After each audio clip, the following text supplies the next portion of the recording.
friends, Heidi here from Rain Country Homestead. God is good all the time. Well, today I wanted to show you how I make my special scalp oil that I also put a little bit through my hair, but mostly into my scalp, and you'll see why. And before I get to that, I want to explain a little bit about my hair. And I just kind of think it helps you understand where I'm coming from, where I'm going. You can skip this if you want to and go right to the recipe, but I think it kind of helps to understand some things. Now, several years ago when I took Patrick and I off our thyroid medications, I was making a whole lot of changes, not just to our diet, but just to the way we live.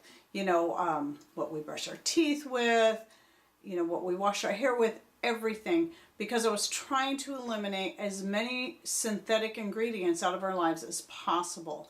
And shampoos and conditioners, store-bought, are just loaded with a bunch of unhealthy garbage that you have to remember. I know it's easy to think, oh, well, I'm not ingesting it, it should be fine. Well, you have to realize that anything you put on your skin is going to get absorbed into your skin. And so you shouldn't put anything on your skin that's not edible and not healthy. And the same applies to your hair, because you're just exposing yourself to more toxic chemicals. And so when you're taking the steps that we took and going off of a medication, whatever it may be, one of the things that really has to go is any exposure to toxins that you can eliminate.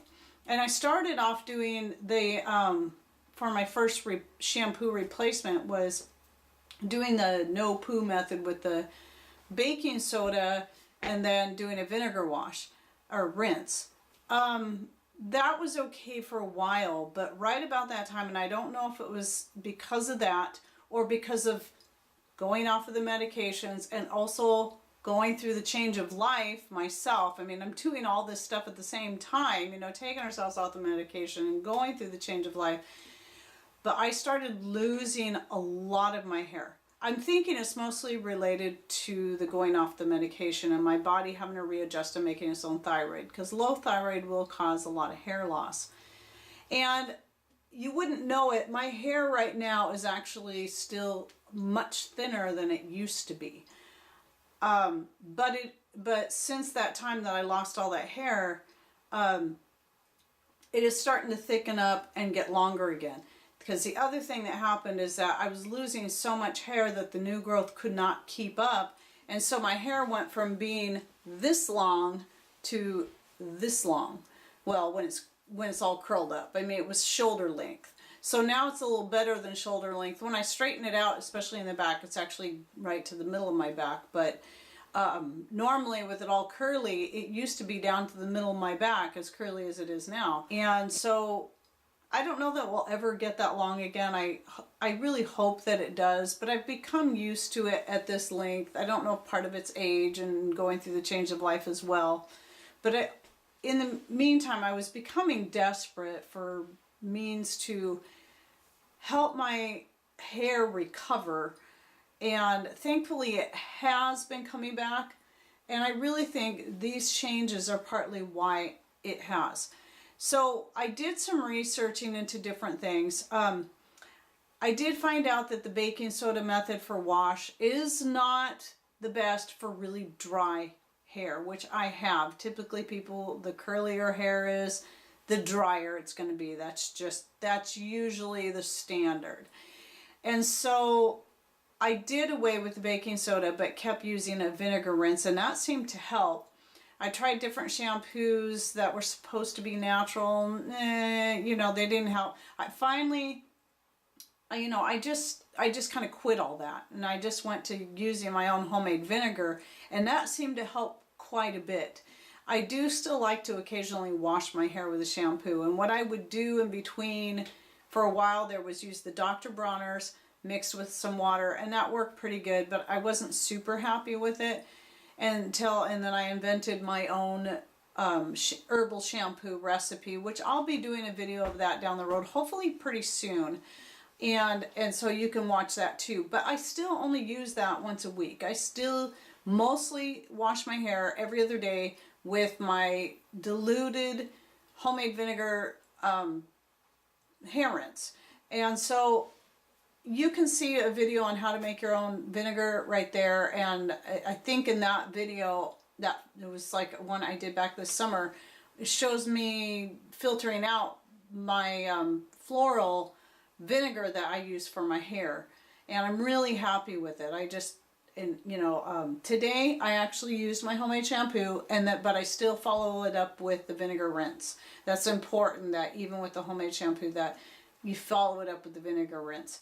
And it turned out okay today. But anyway, I will insert a couple of pictures here of what my hair looked like when it was longer, before I started losing it by the handfuls. So you can see a picture here. Maybe I'll put a couple more pictures, maybe here. And maybe another one right here. All right, so let's get to this recipe. And I'll explain to you, here's my little bottle of hair oil, or scalp oil, really, because that's mostly what I use it on. And you can see it's only half empty. It takes me a long time to go through this, because I don't need very much. But because I wanted to go ahead and get this video made, because people, a lot of people are going through the hair loss thing. A lot of it's because of the change of life. A lot of it is because of the hypothyroidism, or adjusting to, going off the medications, and maybe other reasons. So I wanted to get this made up. So I'm going to go ahead and do like maybe half this bottle. And so what I have to figure out first is how much is in here. And since this is half, I want to make that much again. So let me measure this out. Okay, that's 2 ounces, quarter cup, which is about what I thought it was. Okay, so I want a quarter cup yet again. Now, what I have here is, look, if you look close, you'll see at the bottom there's this layer. This is cayenne pepper. And I've just got red pepper flakes in it too. So that's what you see floating around in there. And this is cayenne pepper infused avocado oil. When I'm doing infused oils, I prefer to use like a grapeseed or an avocado, something that kind of, to me, grapeseed is more shelf stable than certain other seed oils. Avocado oil is very shelf stable, and it can handle being heated if need be. So don't use olive oil, even though it's really good for your hair. If I'm going to do an infused oil or I want it to get nice and warm, then I typically won't use it, because it can go rancid. And let me let's see, it should be right here. Because I have all this pepper in here, I'm going to filter this out. And I'm going to go ahead and measure out another quarter cup, because I'm trying to fill up this bottle. So again, I'll show this so you can see how much cayenne pepper I put in here. And then I top the rest off with the oil. And so all that color in there, that's from the infusion. And what I did was I set it close to my fireplace, so that it could stay nice and warm, and it's been infusing for about 2 to 3 months. So the rest of this, I'm going to use, well, maybe not the rest of it, some of it I'll probably store away, but I'm also going to be making a video on how I do my homemade muscle rub. And this is what I use as the base for my muscle rub is the cayenne infused oil. You can see that color. I want to see it again now that it's in this, and it's not quite as cloudy. So that avocado oil was clear when I put it in there. Okay, so now 3 ingredients I'm going to use. You can use one, or essential oils. You can use 1, 2, or all 3 of these. You can add some other essential oils to just change the scent up, but I'll explain why these particular essential oils. All of these, lavender, rosemary, and sage. Every single one of these is excellent for rubbing into your scalp to help encourage, stimulate hair growth. And so I'll just go ahead and use all 3. They do smell pretty good together. And as you can see, I'm using Now Food still. I do have some Young Living oils, but I'm going to link to Now Foods down below to their official webpage, and so you can see why I really like Now Foods. They're very much against GMOs, and they're all about organic. So look into them and read them up, and you can see why I like them so much. If you still prefer to go with the more expensive brands, that's fine. I understand. I just really like these. Like I said, I have the Young Living ones. I've tried a couple, and I haven't personally found them to be much different than the Now Foods. At least the couple I've tried, like the peppermint, it seemed just as strong as the peppermint I get from Now Foods, and I'm still glad I invested in them. I'm not complaining. I'm just saying that I just like Now Foods. So for this, I'm going to put about a capful of the lavender. You can see how big these are. 4-ounce bottles. I always try to get the biggest bottles I can find. I would have got a 4-ounce bottle of sage if I could have found it, just because you're going to be money ahead.